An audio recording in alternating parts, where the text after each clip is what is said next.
Buenas noches, estimado público. Es una ocasión muy importante para agradecer a nuestra invitada. El día de hoy tenemos la presencia de María del Carmen Muñoz. Ella nos hablará el día de hoy sobre Mixco y la expansión de la ciudad de Guatemala. Voy a hacer un breve resumen de su extensa hoja de vida. Investigadora del Centro de Estudios Urbanos y Regionales CEUR de la Universidad de San Carlos de Guatemala. Es doctora en Investigación Social por la Universidad Panamericana de Guatemala. Maestra en Historia Iberoamericana por el Consejo Superior de Investigaciones Científicas de Madrid, España, y licenciada en Historia por la Escuela de Historia de la Universidad de San Carlos de Guatemala. Es profesora del posgrado de la Facultad de Arquitectura de la Universidad de San Carlos de Guatemala y autora de diversos libros, compilaciones, capítulos de libros y artículos de revistas. Así que agradecemos muchísimo que haya aceptado la invitación de este colectivo a la doctora Muñoz. Esperamos aprender muchísimo de esta conferencia. Bienvenida. Muchas gracias, Julio. Muchas gracias. Muy buenas noches a todos los que amablemente siguen esta transmisión. Un cariñoso saludo a los colegas y amigos del colectivo Historia GT, a quienes agradezco de verdad la invitación de compartir en este privilegiado espacio. El tema sobre el cual vamos a conversar esta noche es un tema de historia urbana reciente, que transcurre en los últimos 50 años del siglo pasado, es decir, de 1950 en adelante. Por lo que estoy segura que algunos de ustedes o muchos de ustedes no van a sorprenderse ni les va a ser extraño es lo que les voy a relatar. Esta historia tiene como escenario dos importantes ciudades, la ciudad de Mixco y la ciudad de Guatemala, las cuales comparten una historia y una cotidianidad en un territorio contiguo, cercano, fronterizo, y que aún en la actualidad tiene unos límites muy difusos por la cercanía en que se encuentran. Para contarles cómo fue que la ciudad de Guatemala, este es el estudio del que vamos a hablar el día de hoy, que es un estudio pues hecho y publicado por el Centro de Estudios Urbanos y Regionales. Para contarles cómo fue que se hizo este estudio, tengo que partir de que mis fuentes son información inédita de escrituras de tierras consultadas en el Archivo General de Centroamérica, de dos importantes fincas.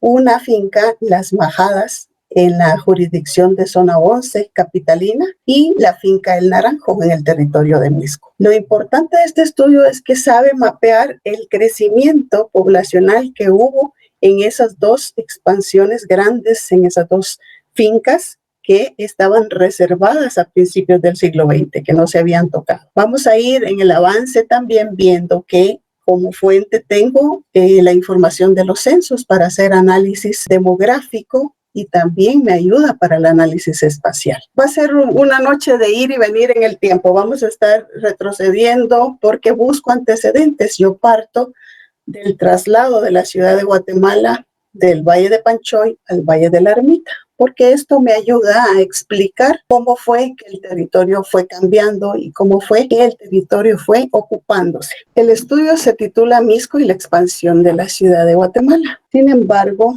a partir, como les digo, de esa fecha icónica del traslado de la ciudad, provocado por los terremotos de Santa Marta de 1773. Nosotros encontramos en esta primera panorámica del Valle de Guatemala, extenso valle donde pueden ustedes incluso ver reflejado el lago de Amatitlán y este círculo rojo que he puesto para reseñar dónde está el pueblo de Mixco. El pueblo fundacional de Mixco que fue fundado en el siglo XVI y que fue colocado en un lugar escarpado de barrancos como frontera y defensa. Sin embargo, Mixco tiene también valles muy planos, como el Valle del Rodeo, que ustedes ven acá con la estrellita, y que colinda con el Valle de la Ermita, que está a la par. Cuando se buscó el mejor acomodo para la ciudad, hubo un primer Real Acuerdo de 24 de mayo de 1774, donde se estableció que la ciudad podía trasladarse al Valle del Rodeo. Sin embargo, posteriores se hicieron otros estudios que delimitaron que era mejor el Valle de la Ermita. Y así fue como por Real Cédula del 21 de julio del 75 se decretó el traslado al Valle de la Ermita. Como sabemos acá entre colegas historiadores que la ciudad de Guatemala se le ha llamado la ciudad viajera por sus diferentes asentamientos. iniciando en el Valle de Isinché, la primera fundación de la ciudad por los conquistadores, ciudad que no tardó en trasladarse luego al Valle de Almolonga, abajo o en las faldas del volcán de Agua, volcán que también provocó su destrucción en 1543, cuando tuvo que trasladarse al Valle de Alapar, el Valle de Panchoy, donde la ciudad de Guatemala floreció por más de 2 siglos y se convirtió en lo que hoy conocemos la famosa antigua Guatemala, la ciudad colonial. Con los terremotos del 73 y buscando su mejor acomodo, se decidió que se trasladara al Valle de las Vacas o Valle de la Ermita, acá arriba. Contigo estaba también el Valle de Misco, tal como lo vimos en la otra diapositiva. Para esta decisión hubo necesidad de hacer muchos estudios, pero yo cito aquí nada más 2 que me parecen los más interesantes. El de José Gregorio Rivera, quien examinó el régimen de lluvias, de vientos, el agua y los manantiales que tenía cada uno de estos valles para ofrecer. Bernardo Ramírez, por su cuenta, hizo planos del Valle de la Ermita y del Valle de Misco y logró constatar que el Valle de la Ermita tenía una planicie, o sea, tenía menor altura que el Valle de Misco y por tanto convenía más trasladar la ciudad para ahí. En la Real Cédula del 75 hacen estas 2 llamamientos y eso es interesante verlo. Dice que se traslade al Valle de la Ermita porque es un valle propicio para dar impulso a la ganadería por la abundancia de pastos que existe ahí y también por la existencia de extensas haciendas que podían permitir el abasto de la ciudad. Pero ojo con esto, y es muy interesante. Desde entonces se vio que el Valle de Misco, el Valle Lateral, era un lugar propicio para la fundación de nuevos pueblos. Es decir, previendo ya un crecimiento de la ciudad, se veía que hacia el Valle de Misco o el Naranjo podía extenderse la ciudad. Esto es algo importante para el estudio que vamos a seguir viendo. Bueno, hablar un poco de la propiedad privada de la tierra, ¿sí? Y mostrarles, quería estas fincas enormes que la ciudad tenía en reserva. Tenemos acá la finca de la Betania, que es la única propiedad del Estado. De hecho, se llama Finca Nacional Betania, ¿verdad? Se llamaba en aquel entonces. Acá abajo, en color celeste, tenemos las charcas, propiedad privada de la familia de Tadeo Piñol y Batres, colindante con las Majadas en el centro, que es toda la zona 11 capitalina, propiedad de Siriaco Cadenas, y que colinda con la enorme finca del Naranjo que podemos ver acá. La finca del Naranjo ya queda en jurisdicción de Misco, y es la que colinda con zona 7 y con zona 11. Y la finca del Naranjo era en aquellos años propiedad de Pedro de Aycinena. Castellanos Cabranes sabe muy bien diferenciar, digamos, cuándo fue el momento en que la propiedad privada surgió y él dice que fue la reforma liberal de 1871 cuando surgió la propiedad capitalista de la tierra. ¿Por qué? Porque transformó el sentido corporativo de la propiedad y facilitó con esto el surgimiento de la propiedad privada. Con la reforma liberal se quitaron se dio la desamortización de los bienes eclesiásticos que tenían tierras muertas, digamos, en poder, tierras ociosas, y así fue como pasaron estas tierras a formar parte de la propiedad privada. Importante para nosotros resaltarles acá que nuestras 2 grandes fincas que vamos a analizar son las Majadas y el Naranjo. ¿Por qué razón? Porque mi teoría es que la ciudad se expandió hacia Misco. ¿Y cómo se expandió? Pues creciendo las zonas 7, 11 y 12 que pasan por estas fincas y ellas dan ese mismo crecimiento hacia el otro lado, hacia Misco. Vamos a verlo ahora en detalle. Partiendo de este mapita, importante porque nos da todo lo que nosotros conocemos ahorita sobre Misco, lo que es común, ¿no? Tenemos acá el territorio nacional y acá en amarillo, pues el departamento de Guatemala, donde en el departamento de Guatemala podemos segregar pues la ciudad de Guatemala y la ciudad de Misco en el lado occidental. Por acá tenemos, tenemos entonces este riñón que es todo el municipio de Misco con sus 11 zonas, todas urbanas ya para este entonces. Misco, un importante municipio que en 1981 fue declarado Villa de Misco y luego, posterior, en 1997 se le dio la categoría de ciudad. La verdad es que pocos decimos la ciudad de Misco, pero realmente tiene categoría de ciudad. Veamos las vías de comunicación que son tan importantes. Del Trébol a nosotros nos lleva por la calzada San Juan, que va hacia occidente, una carretera principal que atraviesa todo el municipio de Misco. Aledaña tenemos la calzada Mateo Flores, que era el antiguo camino a Misco. Y aledaño también, más abajo, la calzada Roosevelt, que es la calzada principal que ahora nos da acceso al pueblo fundacional de Misco. Queda situado a 17 kilómetros del punto cero, que es el Palacio Nacional. Entonces, el municipio de Misco o la ciudad de Misco es un municipio importante con un desarrollo urbanístico enorme ya ahora. Pero desde la óptica de la historia territorial, ¿qué nuevo puedo yo decir? ¿Qué podemos decir de nuevo sobre Misco? Ese fue mi postulado y mi pensamiento al hacer este trabajo. Entonces partí de un análisis demográfico, porque me llamaba mucho la atención al ver los censos y me preguntaba, ¿por qué crece la población de Misco de la forma acelerada que crece a partir de 1950? Veamos acá. En 1921, que es el primer censo que se realiza en Guatemala, Misco tenía únicamente 8,500 personas, habitaban en ese territorio.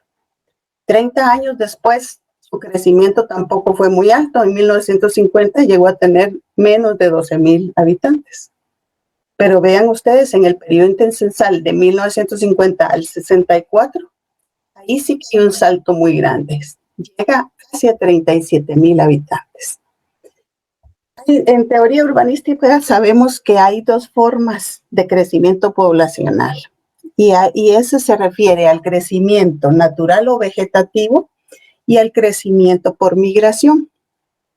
En esta curva ascendente que vemos de crecimiento de Misco, que ya para 1973 llegaba a 130,000 personas, no podemos pensar que sea producto de un crecimiento natural o vegetativo. Por nacimientos no podría llegar a ser. Entonces, aquí ya empiezan las teorías a elaborarse. ¿Qué es lo que está pasando acá? Este crecimiento tendría que ser motivo de un segundo motivo, ¿no? Tendría que ser por migración, no por crecimiento natural. Vean ustedes que del 73 al 81 llega casi a los 200,000 habitantes y al finalizar en el 2002 asciende a 403,000 habitantes. Entonces es de verdad un crecimiento muy acelerado cuando vemos al principio que apenas crecía. ¿Qué es lo que pasa? ¿Cuáles son las teorías que nosotros manejamos en torno a esto? Quiero mostrarles acá la densidad de las zonas capitalinas. Recordémonos nosotros que la ciudad se fundó en la zona 1, en lo que hoy es el centro histórico. Y su crecimiento fue desbordándose en las zonas aledañas, en las más cercanas.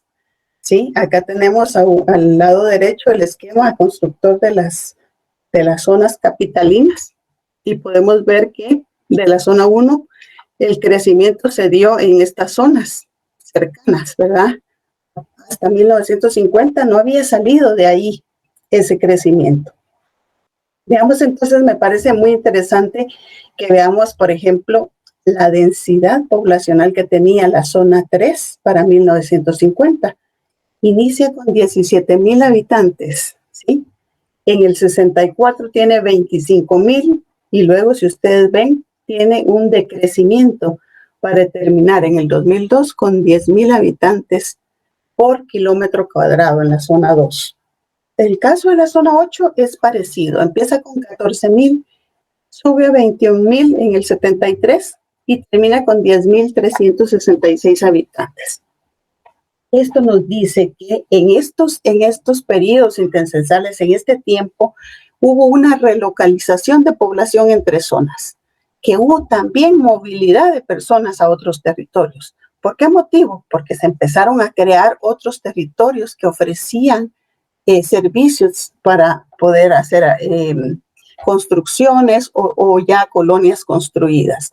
De esa manera y de esa cuenta, muchas personas que habían llegado a la ciudad y que vivían en estas zonas 3, 8, 6 o 5 en calidad de inquilinos, porque no eran propietarios, al encontrar nuevas zonas de expansión de la ciudad, empezaron a irse para ahí. De ahí que haya movimiento de personas en esta época.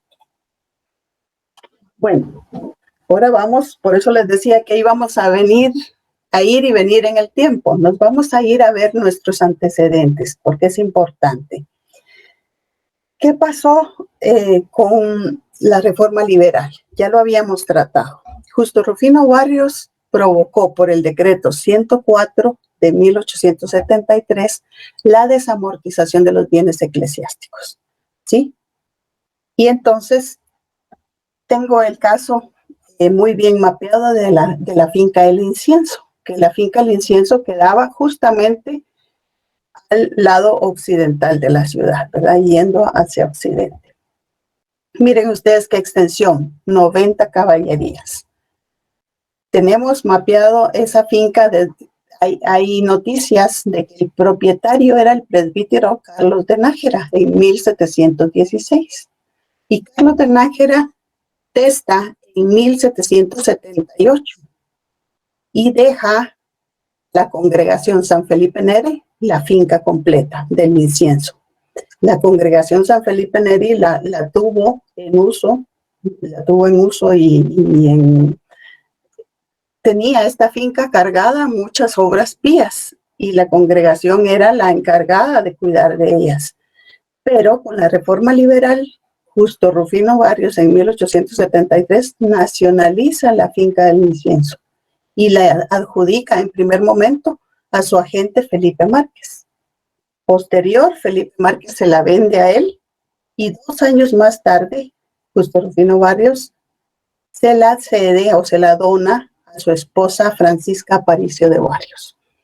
Esta finca del Incienso se divide entonces en 2 fincas que son Las Majadas y El Naranjo, que son las 2 fincas que nosotros vamos a estudiar. Pero miren ustedes lo interesante del asunto, cómo es que la tierra pasa de manos de una élite eclesiástica a manos de una élite en el poder, ¿sí? Se enajena para luego adjudicársela ellos mismos. Esto es terrible, pero es lo que ocurre. Aquí del lado derecho les puse algo que les quería llamar la atención porque dice la finca La Majada, finca ubicada en jurisdicción de Misco. Ya hemos estado diciendo que esta finca pues pertenece a lo que es la zona 11 capitalina.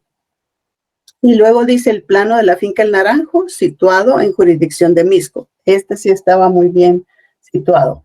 Ahora La Majada había desde entonces una confusión de límites, de dónde era Misco y dónde es Guatemala. Bueno, otro momento importante de tocar en este estudio es la Ley de Reforma Agraria, el Decreto 900 de 1952, que en su capítulo 4 dice: las tierras de propiedad privada mayores de 200 hectáreas que no estén cultivadas por sus propietarios se considerarán latifundios y deberán ser expropiados a favor de la nación o a favor de los campesinos y trabajadores. Lo que ustedes ven acá es el plano levantado por el ingeniero Claudio Urrutia en 1901 sobre la finca El Naranjo. Hemos dicho ya que esta finca era propiedad de Pedro de Aycinena, ¿sí? A principios del siglo XX, y que tenía una extensión de 42 caballerías. En ella solo, ustedes pueden ver, espero que logren ver, acá había una laguna, la laguna del Naranjo, que ya está disecada, ¿verdad? Ya no existe, y la casa patronal. Cuentan que en todo este gran territorio de 42 caballerías solo había un par de milperíos sembrados, o sea, en sí la finca no se aprovechaba. Por tal motivo, al decretarse la ley de reforma agraria, la familia Aycinena se vio obligada a darle uso a esta tierra, porque de otra manera iba a ser afectada con la expropiación. ¿Qué pasó entonces? Ellos empezaron a lotificar, buscaron el terreno más lejano, ¿sí? Había un potrero que se llamaba El Espinal, y ahí lotificaron por esta parte de acá, lotificaron 1 kilómetro cuadrado, que es la Florida actualmente, ¿sí? Y eso fue en el 54, 2 años después de la ley de reforma agraria. En el 56 notificaron Santa Marta y en el 66 le vendieron al gobierno de Julio César Montenegro esta tierra de acá, que es donde se encuentra ubicada la 1 de julio. Entonces, vemos con esto que si no se hubiese dado la ley de reforma agraria, esta propiedad no se hubiera roto de esa manera. Pero fue esto un aliciente para que empezara ya la urbanización a crearse en estas zonas y a crear, como les decía antes, nuevas zonas de expansión a donde la población migrante podía ir a ubicarse. Yo parto de una conjetura principal en el estudio, y es que no fue el municipio de Mixco el que se expandió hacia la ciudad de Guatemala, ¿sí? Porque el municipio de Mixco quedaba acá en un lugar escarpado y no había crecido lo suficiente. Yo pienso que fue la ciudad la que creció y se expandió hacia el Valle de Mixco. Por tal motivo, se puede decir ahora con propiedad que Guatemala y Mixco no son, estricto sensu, municipios conurbados, sino que municipios contiguos que manifiestan un crecimiento simultáneo.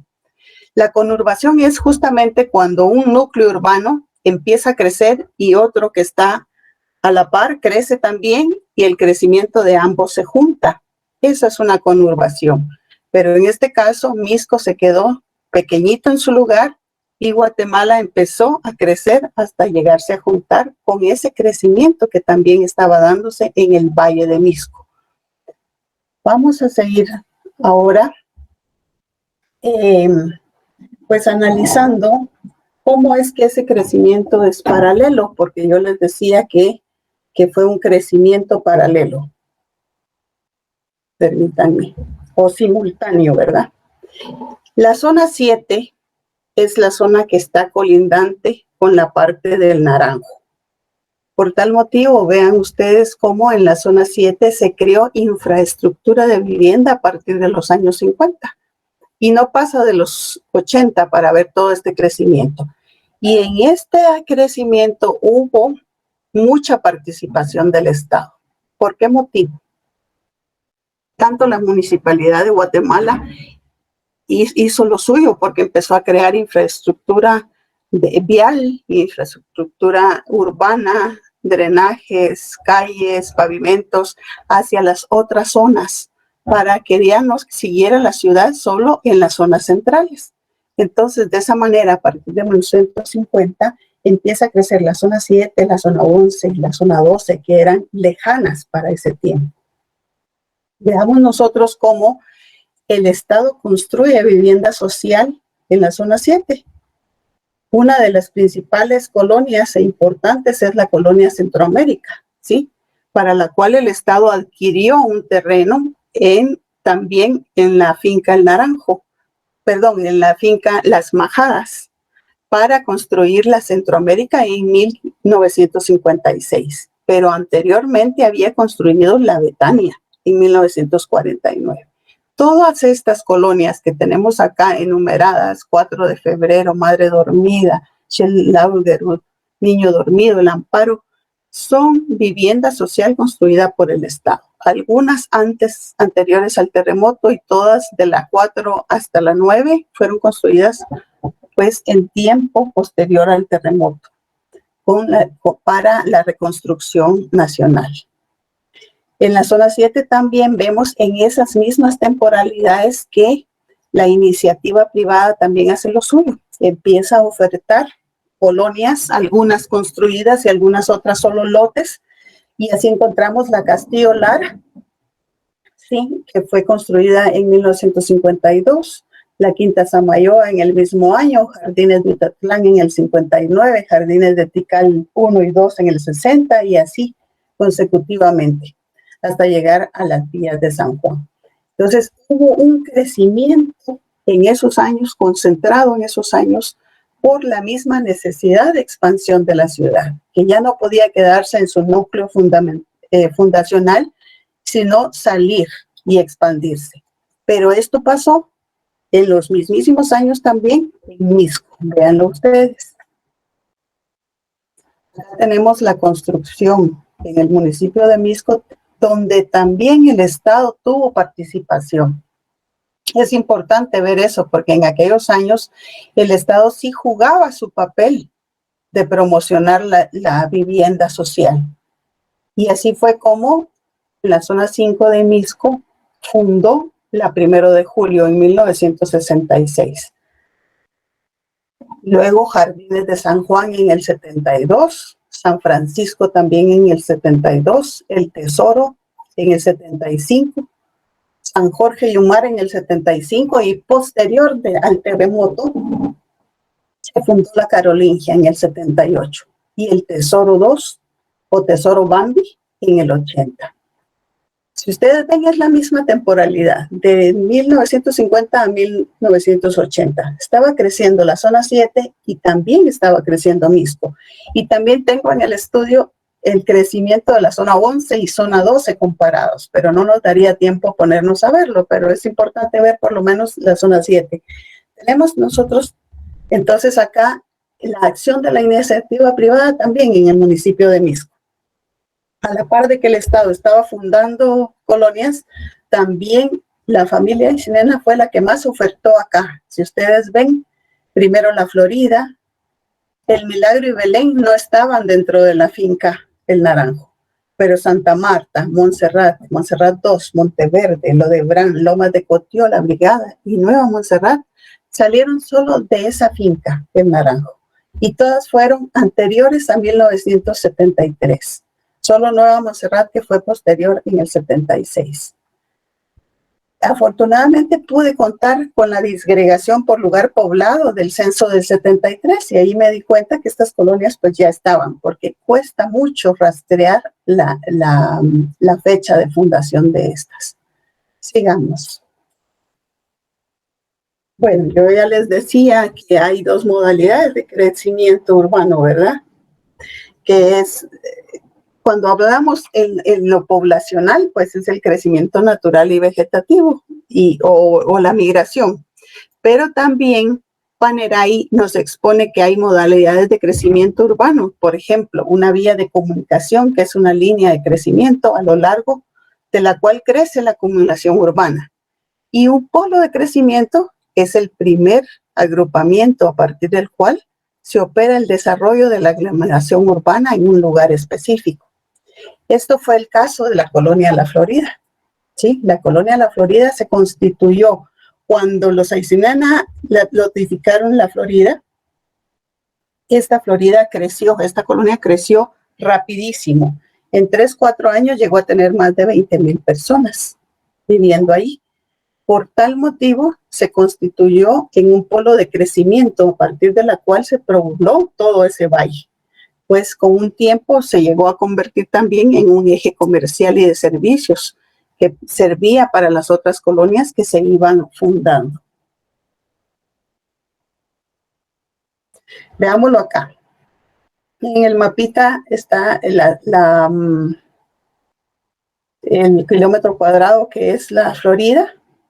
Acá Santa Marta, la 1 de Julio, Nueva Montserrat, bueno, todas las colonias que se fundaron a su alrededor. Por eso digo que se convirtió en un polo de desarrollo poblacional. ¿Qué pasó? ¿Cuál es la historia de la Florida? Pues ya sabemos que fue una notificación del 54 y en el imparcial nos dice que los lotes de la Florida de 300 varas tenían un valor de 100 quetzales en ese tiempo, ¿sí? Y por abono 105. Imagínense ustedes por qué razón en 4 años la Florida llegó a tener 20,000 o 26,000 personas ahí viviendo. La necesidad de las personas que eran migrantes en la ciudad y que vivían como inquilinos se trasladaron hacia la Florida, porque ahí podían comprar, aunque los lotes fueron realmente ofrecidos sin ninguna urbanización. No tenían drenajes, agua potable, energía eléctrica, entre otros, ¿verdad?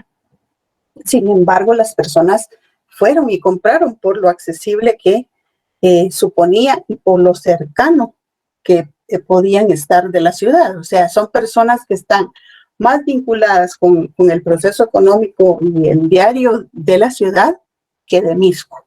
Todas las personas que viven en esta área tienen mayor relación con la ciudad y la mayor parte de ellas ofrecen servicios o trabajan en la ciudad.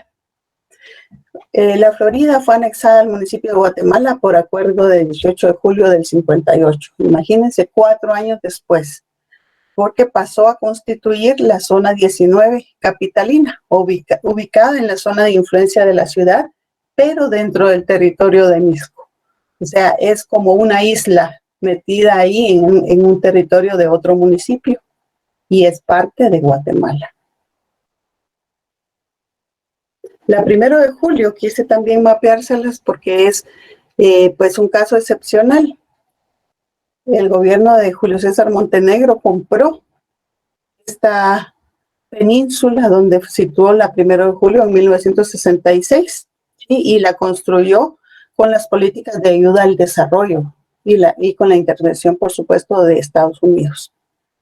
Esta colonia se convirtió en un proyecto modelo de planificación urbana, porque al contrario de lo que había pasado con la Florida y las demás colonias alrededor, esta colonia se construyó muy bien planificada, con extensas áreas verdes, pavimentada, con iglesia, con mercado, con escuela, con todos los servicios necesarios. Esta fue un ejemplo de un nuevo urbanismo en ese tiempo, ¿sí? Se adelantó a la época que ahora hablamos del new urbanismo, pues esta colonia fue un ejemplo y creó mucha desigualdad, o sea, hizo que se vieran más precarias las otras colonias que las circundaban, ¿verdad?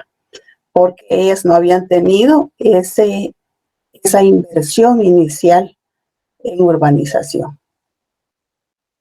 Veamos acá la ocupación del territorio en las colonias, tanto en Guatemala como en Misco, siempre a partir de 1950. Acá tenemos todo el área de la zona 7, zona 11, zona 12 y Misco con la fundación de todas sus colonias. Acá se encuentra la Florida y aquí vamos subiendo hasta llegar a Sacoj y partes de las Minervas que están acá. Importante ver ese crecimiento. Vamos a ver ahora los planos de las fincas que les comenté. Esta es la majada, que es propiedad de los herederos de Siriaco Cadena, a quien se las vendió la señora Francisca Aparicio de Barrios, esposa de el gran reformador Barrios, ¿verdad? Tenemos acá al lado derecho el plano original que fue sacado del Archivo General de Centroamérica, que fue firmado por Francisco Vela en 1908. ¿Sí? Este mismo plano me lo redibujó el ingeniero Byron González compañero de trabajo del SEUR, hizo este trazo nuevo para poder también, con su ayuda, fue que se hizo el geoposicionamiento del plano sobre una imagen actual, ¿sí? Una imagen satelital actual. Y vean ustedes qué maravilla cómo estos ingenieros de principio de siglo hacían su trabajo tan bien hecho, que es posible georreferenciar ahora este plano y que nos dé una realidad, que cuadre con la realidad.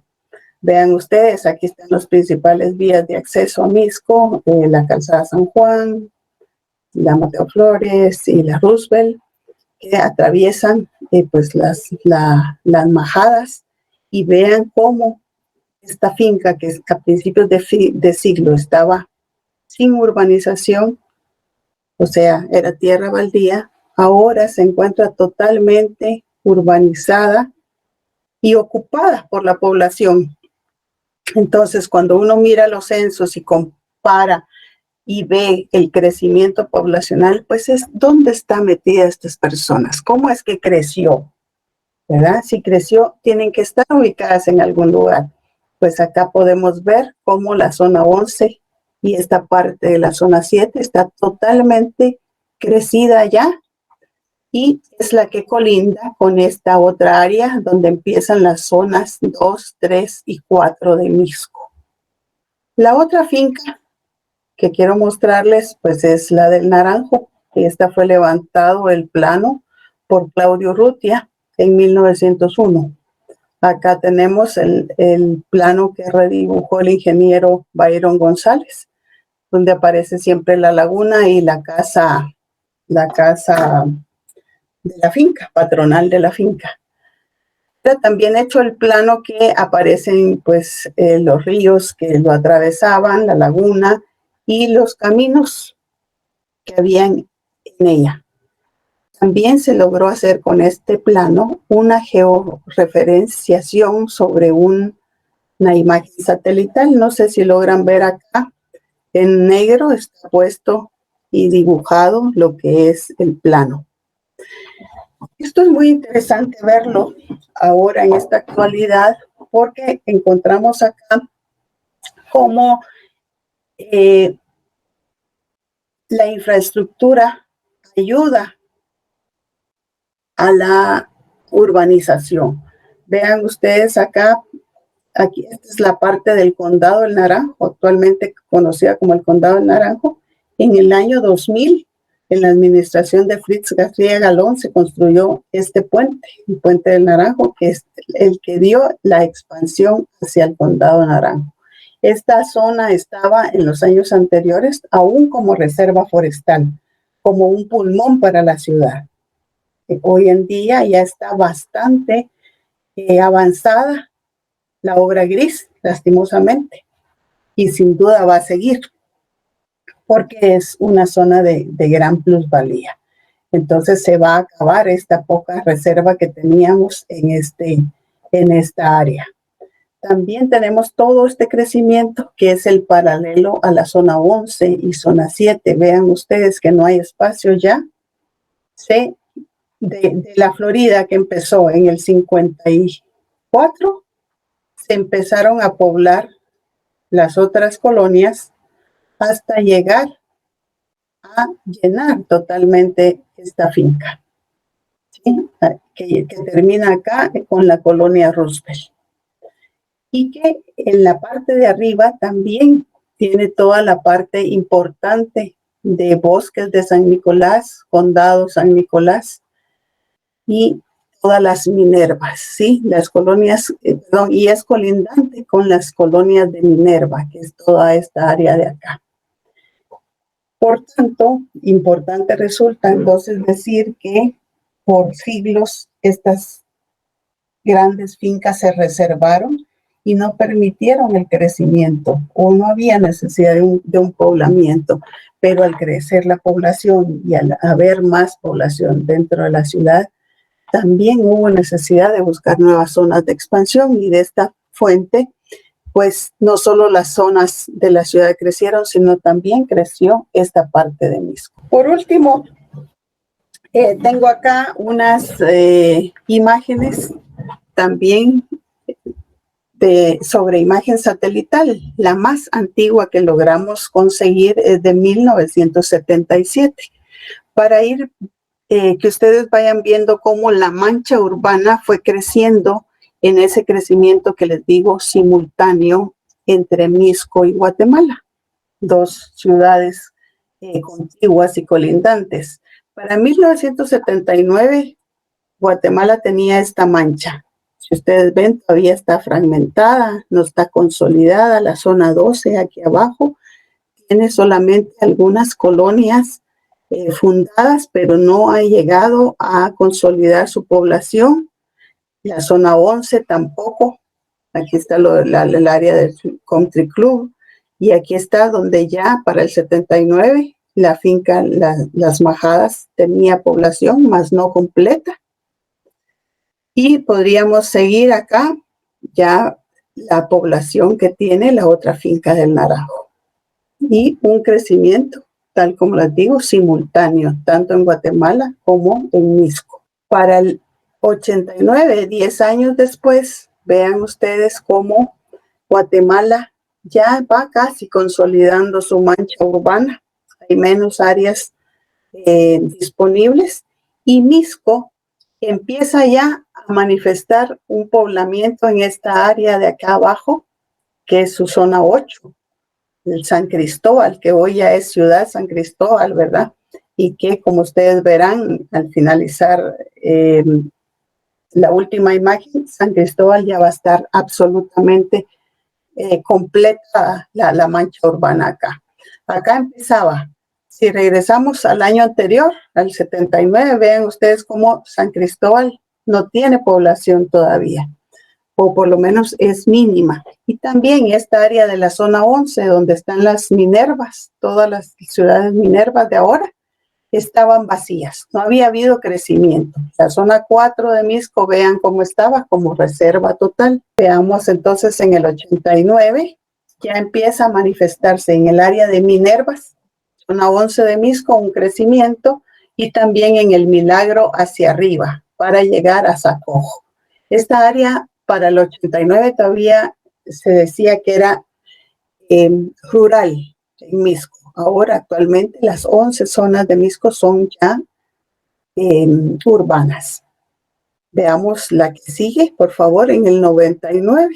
Miren ustedes cómo el área de San Cristóbal está creciendo y la ciudad casi está totalmente llena con la mancha urbana, dejando por supuesto esta área del Country Club y otras colonias que fueron fundadas acá en los años posteriores. San Cristóbal empezaba ya a consolidar su mancha urbana acá en esta área contigua a las charcas, ¿sí? Zona 12. Y el crecimiento que va hacia arriba todavía no era notorio, pero 10 años después, en el 19, miren ustedes cómo el área de Zacojo grande y Zacojo pequeño se empieza a urbanizar de una forma acelerada. De ahí que dejó de ser ya un área rural y se convirtió en área urbana también. Y también bajemos aquí a la zona 8 de Mixco para ver cómo el área, cómo la mancha ya casi consolidó. No digamos esta área de acá, que era donde estaba la finca El Naranjo, está totalmente llena ya de población. Es importante poder ver este crecimiento, que muchas veces no es notorio.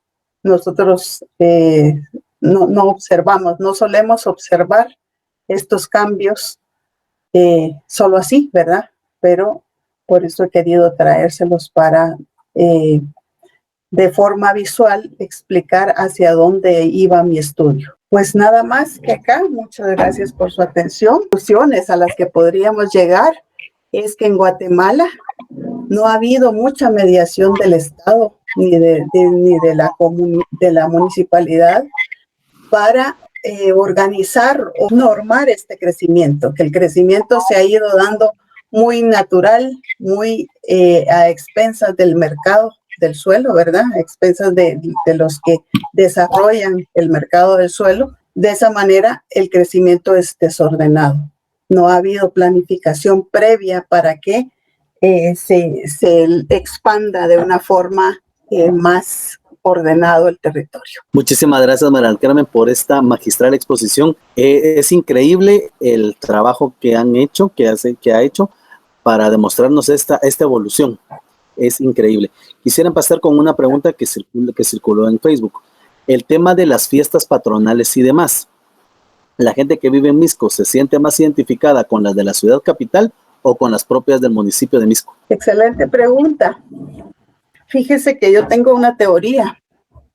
Pienso que las personas que viven en toda esta área aledaña a la ciudad tienen mucho más relación con la ciudad, con el día a día de la ciudad. Vienen a estudiar, vienen a trabajar a la ciudad y por supuesto que se involucran en las ferias y en la actividad para Semana Santa. La gente de toda esta área que profesa la religión católica vienen a las procesiones a la ciudad, ¿verdad? ¿Qué pasa con la feria patronal en Misco? Sin duda que pues también subirán a la feria algunos de ellos, pero pienso que es más, el municipio de Misco también ha crecido, ¿sí? El núcleo fundacional del municipio. Y pienso que entre ellos tienen más una idiosincrasia y una forma de celebrar y de vivir ahí que las personas que están del otro lado, ¿verdad? Porque su lógica de crecimiento creció. Ellos crecieron más en función de la ciudad que en función de su propio municipio. Y como yo les decía a un principio, los límites, ¿verdad? Las fronteras de estos municipios son muy ambiguos. En el estudio yo tengo una parte acá muy bonita que levanté con información hemerográfica. Cuando las personas se quejan de que ellos pagan doble, en algunos lugares pagan doble impuesto porque pasa a la Municipalidad de Guatemala y pasa a la Municipalidad de Misco a cobrarlo. Y también se quejan, por ejemplo, de cuando hay votaciones para una elección nacional, se quejan de que no les ponen mesas ni de parte de Misco ni de parte de la ciudad capital, porque no saben, ¿verdad? No saben a dónde pertenecen. Entonces, no sé si respondí la pregunta, pero... Perfecto, muchas gracias. Una pregunta de Edwin García Ruiz. El libro de este estudio, y que es una pregunta que también ha hecho Raúl Navas, ¿se encuentra en edición digital, en edición impresa o cómo obtenerlo? Muchas gracias por el interés. Este libro está impreso, fue impreso por el Centro de Estudios Urbanos y Regionales. Y bueno, ahora con la pandemia es un problema, ¿no? Hemos cerrado las ventas un poco. Sin embargo, está a la venta en Sofos y también en Piedra Santa. Lo pueden conseguir ahí. La versión digital no ha sido colgada todavía en la página web del SEUR, aunque hemos solicitado y muy probablemente pueda subirse en un futuro, ¿verdad? Pero ahorita está en papel. Perfecto, muchas gracias. Pregunta Salvador Montúfar, ¿había alguna ley para que la última parte de la finca El Naranjo fuera considerada área protegida? Qué buena pregunta, Salvador. La verdad, pues nuestros compañeros arqueólogos en la Escuela de Historia han hecho un excelente trabajo sobre el Naranjo, ¿sí? También geoposicionando ahí planos de lo que fue el sitio arqueológico del Naranjo, ¿verdad? Que sin duda alguna no ha sido respetada. Aquí en Guatemala priva, pues, la propiedad privada, ¿verdad? Lo que es privado puede disponerse de ello y de esa cuenta, pues también en el área de Miraflores, que estaba el otro asentamiento, Caminal Cuyut, tampoco hubo respeto a esto, ¿verdad? Lastimosamente, pues se ha perdido mucho entonces el vestigio arqueológico porque no hay respeto a eso. Y en cuanto al medio ambiente, que yo les decía que esta parte como reserva natural y como pulmón de la ciudad era importante, pues mucho menos, ¿verdad? Ahorita, pues ahí la urbanización va con todo y las millonadas que con esto ganan, pues no va a parar no va a parar, ¿verdad? Perfecto, muchas gracias. Pregunta Sammy Argueta Lucas. Viendo el crecimiento expuesto en los últimos años, ¿qué problemáticas se deberían de comenzar a prever, hablando en unos 10 a 15 años en adelante? Bueno, esto es muy complejo. La verdad es que Misco es uno de los municipios más consolidados ya en su territorio. Y lo hemos visto, ¿verdad? Con las imágenes que les he mostrado. Es muy poco el área de crecimiento que tiene ya. Sin embargo, hay que tomar en cuenta que últimamente, tanto en la ciudad capital como en los municipios aledaños, está la tendencia a la construcción vertical. Da un poco de temor porque Misco, todos sabemos que es atravesado por dos fallas geológicas fuertes, ¿sí? Sin embargo, la tendencia a la construcción vertical está también fuerte. Ya tenemos toda una construcción en la final de la Roosevelt, en el camino de la Roosevelt, colindante con la zona 1 de Misco, que está en modalidad de construcción vertical y que se ha vendido perfectamente. Habría que empezar a considerar esto. El área de San Cristóbal, por ejemplo, tuvo un crecimiento detenido cuando se dio el terremoto de 1976. ¿Por qué razón? Justamente por las fallas que atraviesan esa área de la zona 8 de Misco. Posterior a 1980, 89 o casi 90 para arriba es cuando San Cristóbal empieza a crecer, porque parece que se olvidó el temor del terremoto del 76, se olvidó y empezó a crecer la urbanización y no ha parado. Ahora es totalmente, ya está llena Ciudad San Cristóbal, a pesar de lo sísmico, ¿verdad? Entonces son cosas que sí se debieran de empezar a prever, pero muy difícilmente ya no se puede planificar sobre un territorio construido, ¿verdad? La planificación justamente viene de eso, de anticiparse a. Perfecto. Pregunta Carlos Ceseña. ¿Hay algún momento de la historia en la que la Florida pudo pasar a ser de Misco? Al contrario, Carlos, pienso que la Florida fue inicial de Misco, porque justamente estaba en la finca El Naranjo, que es jurisdicción de Misco. Fue notificada en esa finca en el 54. Pero como se ofreció sin servicio, sin drenaje, agua, luz y todo lo demás, los vecinos que fueron pronto, llegaron a ser más de 20,000 vecinos, hicieron un comité pro mejoramiento de la colonia y se lograron organizar de forma tan granítica que gestionaron ante la Municipalidad de Guatemala dejar de ser de Misco, porque Misco no les atendía las demandas para darles los servicios que ellos necesitaban. De esta cuenta que gestionan ante la Municipalidad de Guatemala ser trasladados a la jurisdicción de Guatemala y su gestión es aprobada. Y en el 58 pasa a ser, aún estando en territorio de Misco, pasa a ser la zona 19 de Guatemala. Entonces es al contrario, ¿verdad?, de lo que usted me pregunta. Muchas gracias. Pregunta Hitch González. Creo que esta pregunta es refiriéndose al Naranjo.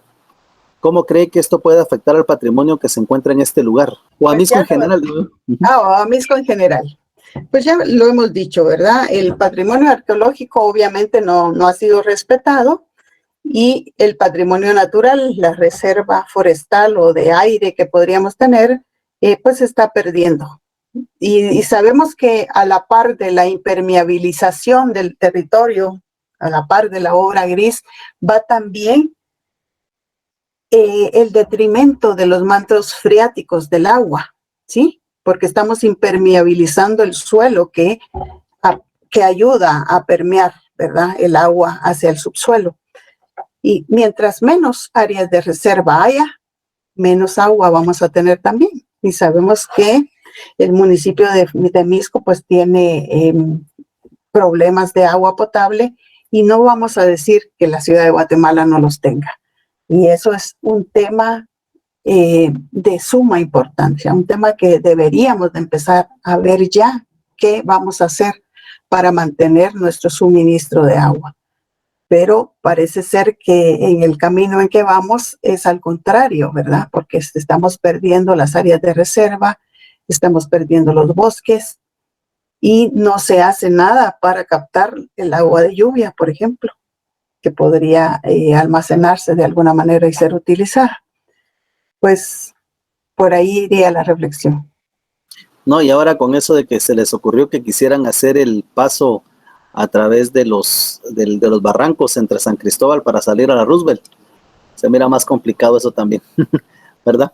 Pregunta Gaby Lund, ¿existe algún diseño urbanístico de un centro histórico arquitectónico en Misco que aún pueda conservarse? Gracias, de excelente disertación. Muchas gracias.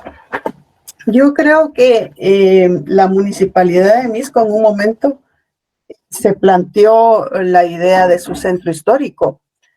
De alguna manera, cuando yo me he acercado al municipio, pues no he visto mayores cambios, pero sí que tiene Misco su área fundacional, ¿verdad? Su área que fue justamente el núcleo fundacional cuando inició el poblado.